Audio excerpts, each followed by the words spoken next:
Eu vou me permitir, com a autorização dos dois colegas, fazer aqui uma inversão, porque dá-me ideia que há uma sequência mais lógica, continuando o Jorge Paes Sousa. Aqui o nosso colega, que é especialista da República, da Primeira República, tratou da questão da República.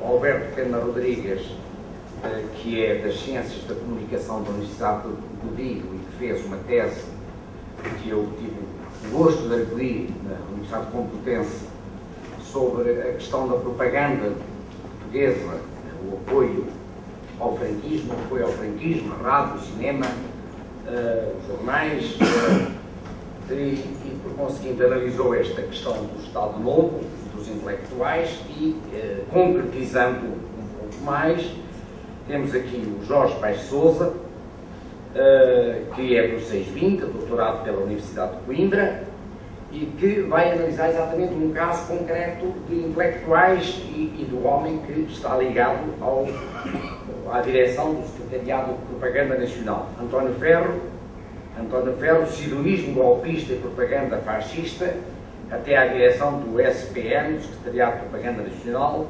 1918-1933.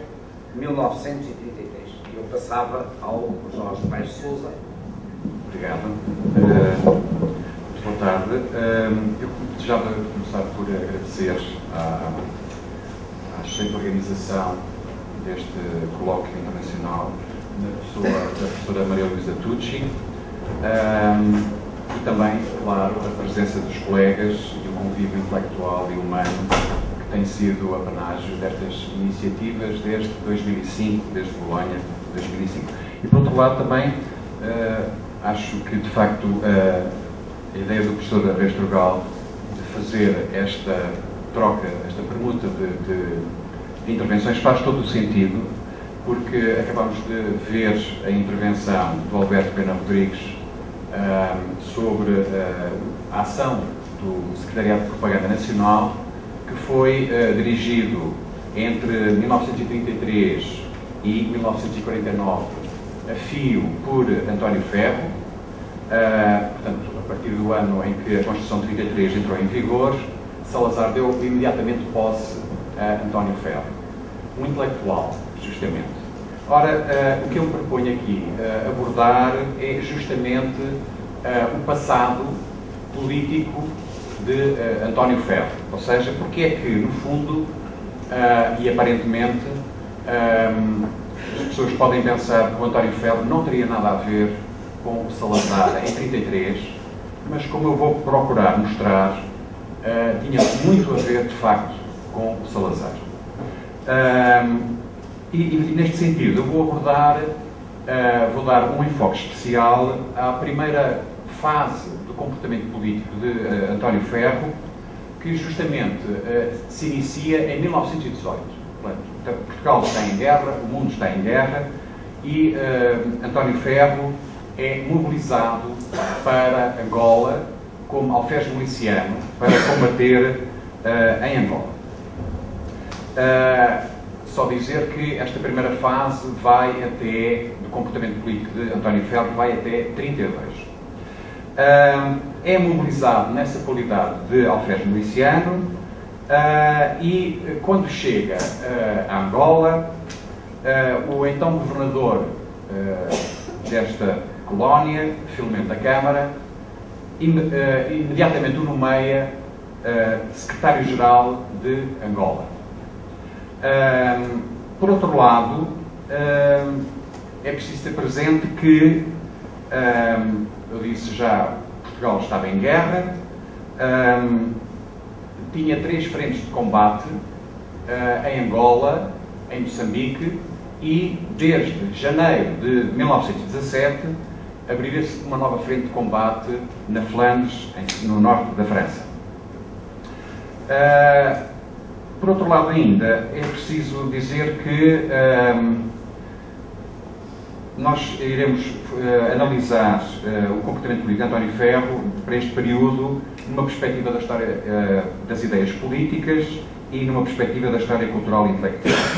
Ora bem, é o próprio António Ferro que, no último livro que publicou em vida, eu não resisti ao apelo dos livros, publicou um livro intitulado Dom Manuel II, que, do meu ponto de vista, a historiografia não tem prestado a devida atenção. Neste livro, que é um livro, no fundo, de uma entrevista ao último rei de Portugal, exilado, então, em Inglaterra, o António Ferro escreveu um prefácio longo que funciona um pouco como uma espécie de memórias políticas, um projeto que ele tencionava vir a escrever, mas que, pelo que se percebe, ficou inacabado. E aqui ele explica qual foi, de facto, as figuras que marcaram o seu pensamento político e também a sua ação política. E começa por, justamente, dizer que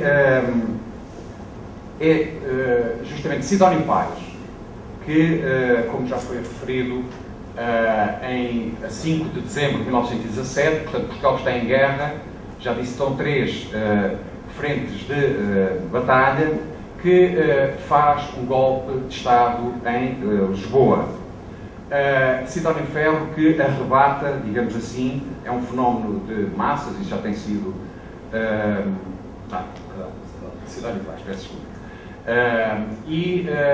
António Ferro é precisamente uma das pessoas que ficou marcado pela forma como Sidónio Pais aparece na vida política.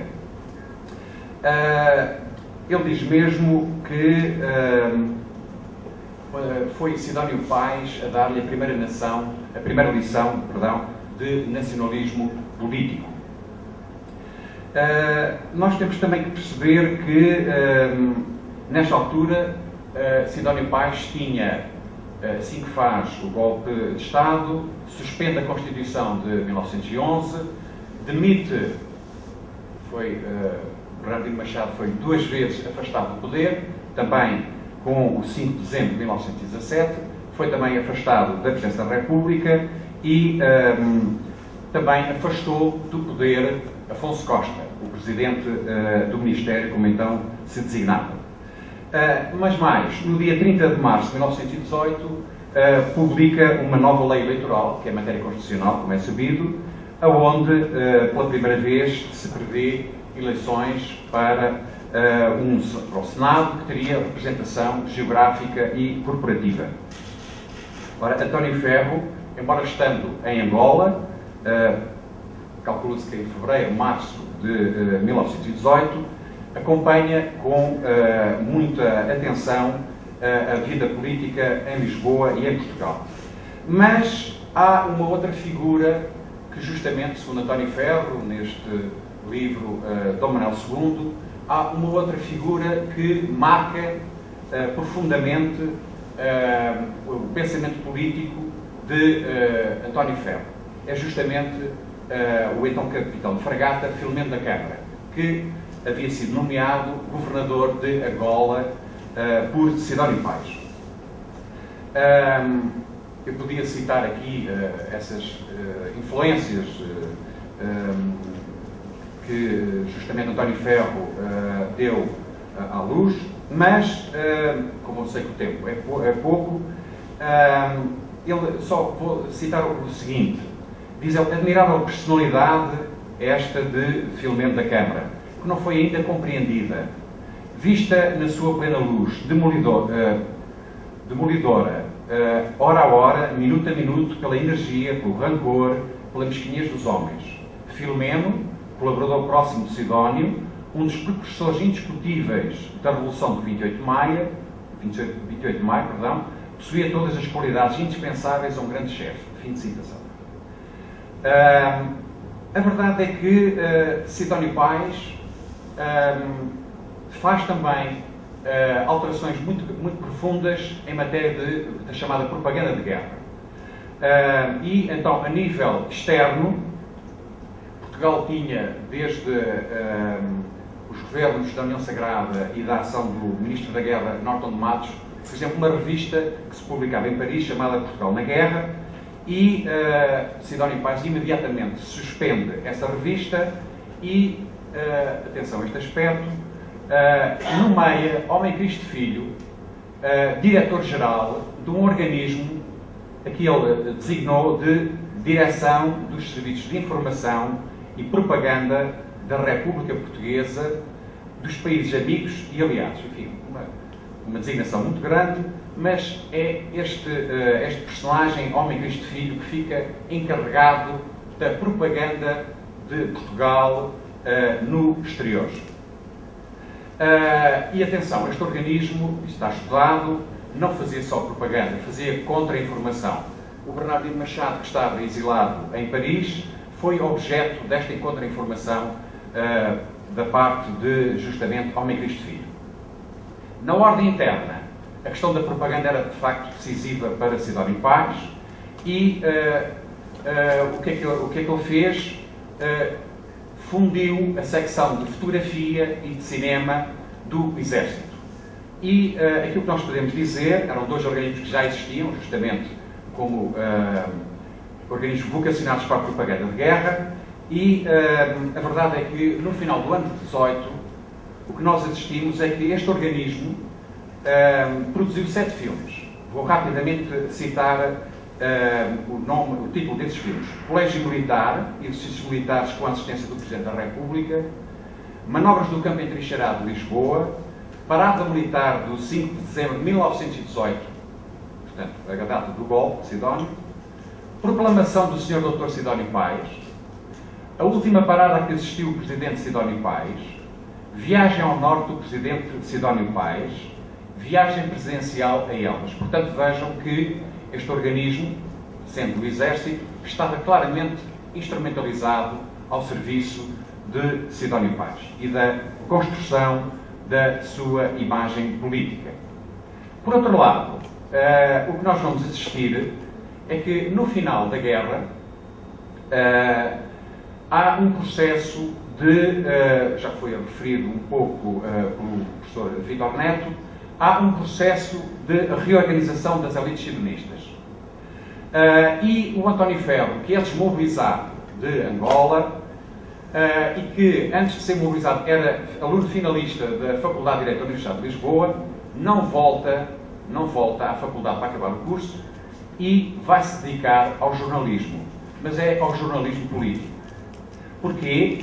Porque ele vai ser o diretor, a partir de 1919, de um órgão de imprensa chamado O Jornal, e que era nem mais nem menos do que o órgão do Partido Nacional Republicano. Perdão, Partido Republicano Conservador. Ou seja, eu não referi há pouco, mas o Sidónio Paz também criou um partido de governo, esse sim designado de Partido Nacional Republicano. Ora bem, portanto, o António Ferro, quando é desmobilizado, dedica-se à ação política, marcado já por estas duas figuras, Sidónio Paz e Filomeno da Câmara. Depois, vale a pena referir que António Ferro faz uma estreia no chamado jornalismo internacional. E essa estreia é também sintomática porque ele foi cobrir os acontecimentos do filme.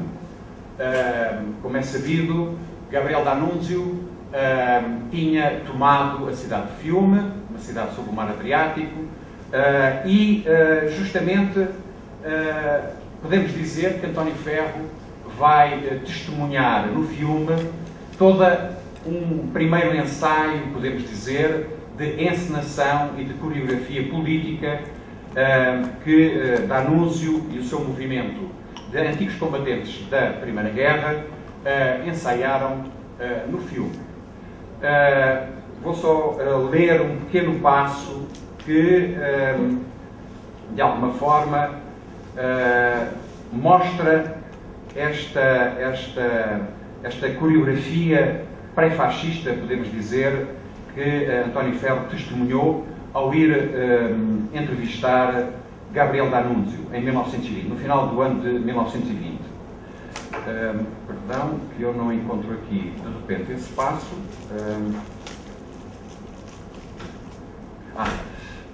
Diz ele: Fiume prepara-se para a defesa.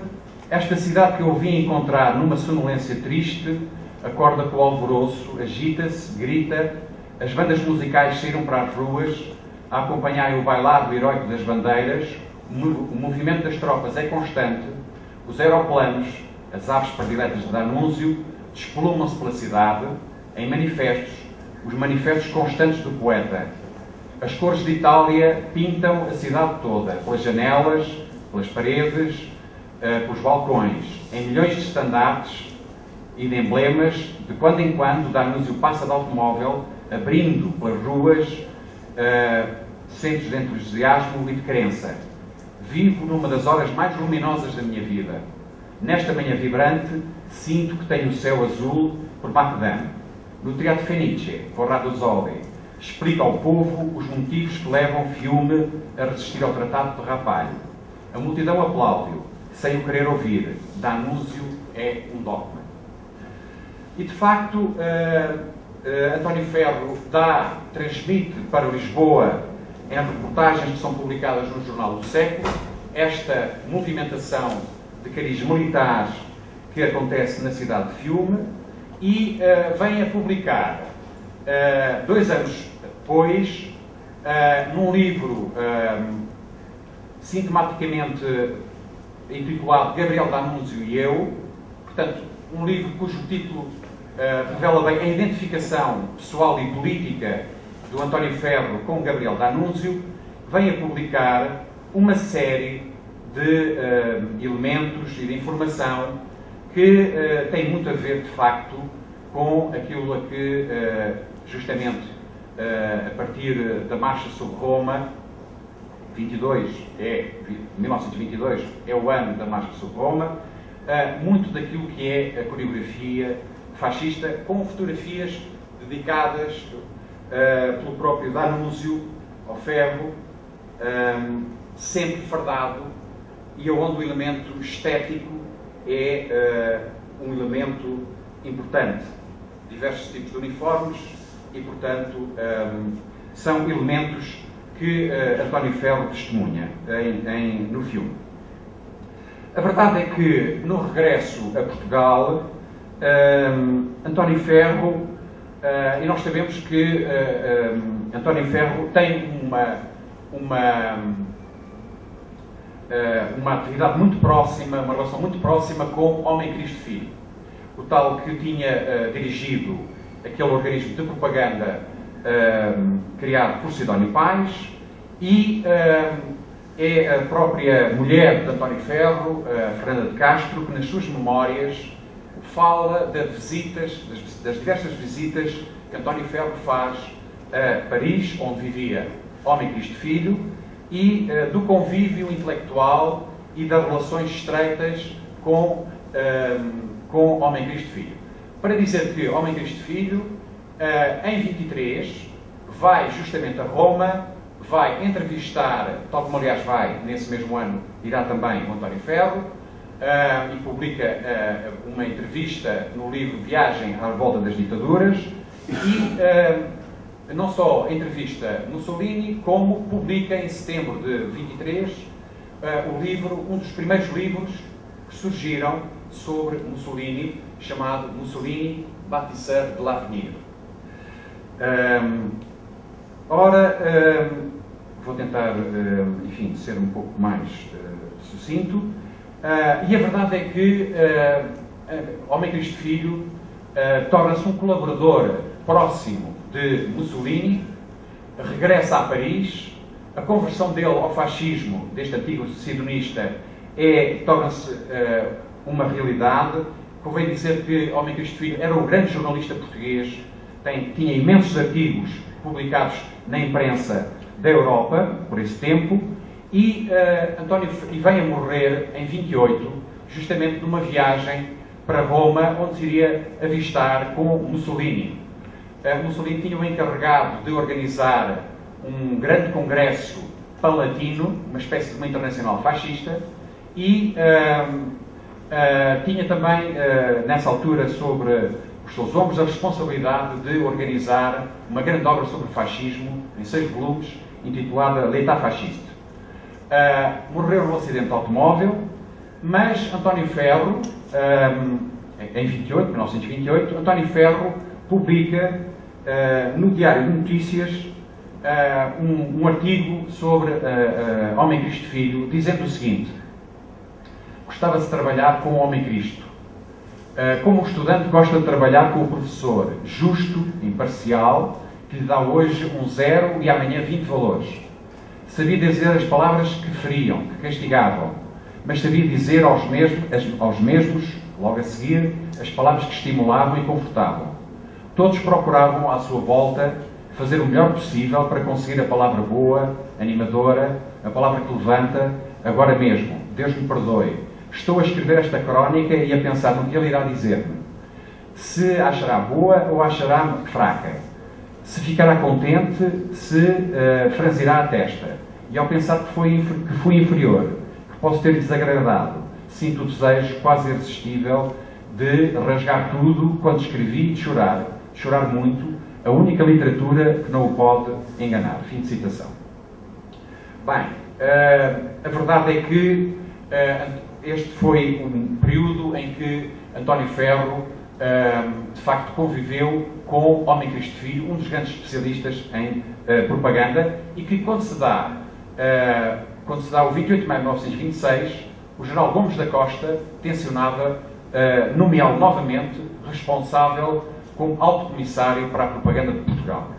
Acontece que, como ele foi afastado do poder, este projeto não foi avante. Por último, eu diria que vou falar da dimensão em que António Ferro se liga ao fascismo, ao golpismo sionista, designadamente ao golpe de 18 de abril de 1925, e é impressionante, enfim, como cidadão, como historiador, ler um livro que se intitula O 18 de Abril, Elementos para a História de uma Revolução Vencida, da autoria de Jorge Botelho Muniz, também ele um antigo cadete sidónio, e também ele uma figura que teve diversas responsabilidades durante a ditadura sionista. Foi seu oficial às ordens, foi diretor-geral dos abastecimentos, foi diretor do jornal sidonista A Situação, portanto um homem ligado também ao jornalismo e à propaganda, foi elemento do Senado sidonista e, atenção, vai estar nas repressões sangrentas das revoltas republicanas, de 7 a 10 de fevereiro de 1927, e durante a Guerra Civil de Espanha, o Alberto não referiu, mas este mesmo Jorge Botelho Muniz vai ser o responsável, portanto, Salazar vai dar-lhe o comando da secção de combate da missão militar portuguesa de observação em Espanha. Este nome ilude perfeitamente. Eram os viriatos e Jorge Botelho Muniz vai estar justamente à frente da secção de combate. Vai ser também depois procurador à Câmara Corporativa. Para dizer que encontramos aqui um relato deste Jorge Botelho Muniz que é impressionante, porque de facto a República foi, estou mesmo a acabar, a República foi, diria eu, foi atraiçoada e foi subvertida por todo este pessoal político que nasce em plena ditadura sionista.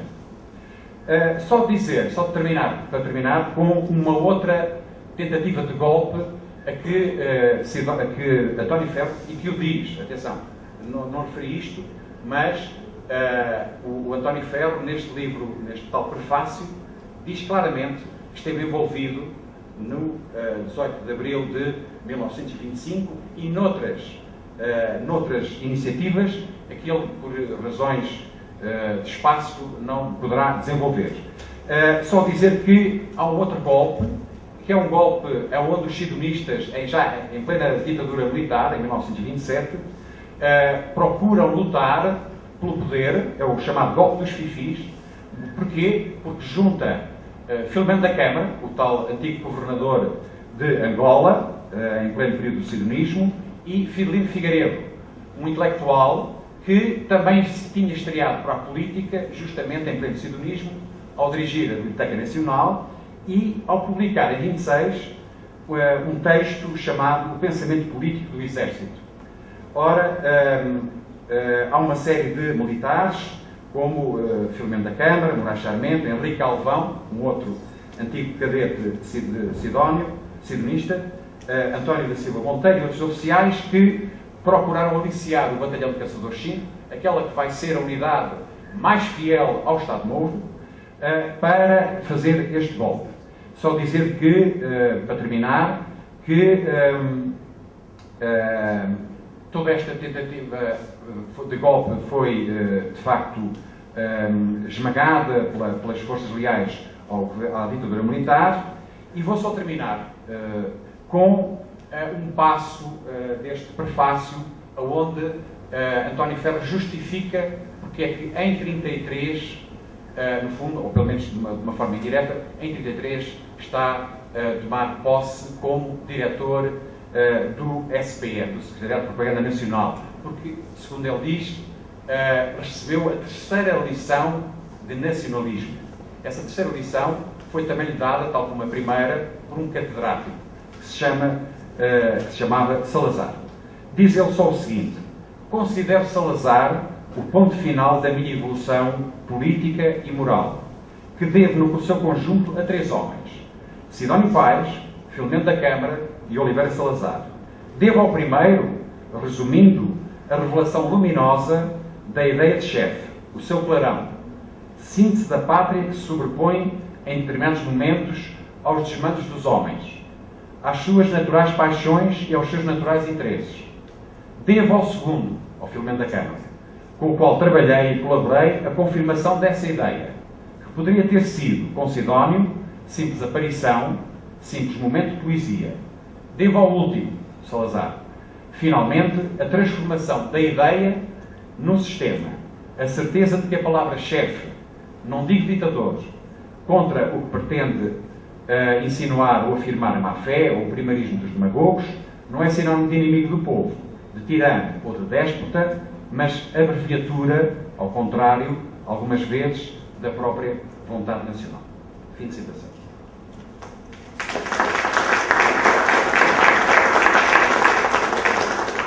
Agradeço muito a disciplina dos meus colegas, têm realmente feito as comunicações dentro dos seus tempos.